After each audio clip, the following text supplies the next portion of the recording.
ఆహారం ఇవ్వాలి యేసయ్యనగా చిన్నవాడు ఇచ్చాడు.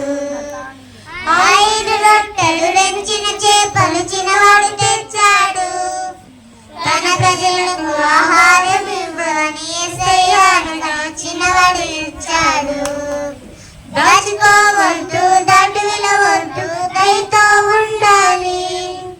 చిన్నవాడి వాడే నీవు కూడా ఇచ్చుట నేర్చుకో. దాచుకోవద్దు, దాటు విలవద్దు, దయతో ఉండాలి. చిన్నవాడి వాడే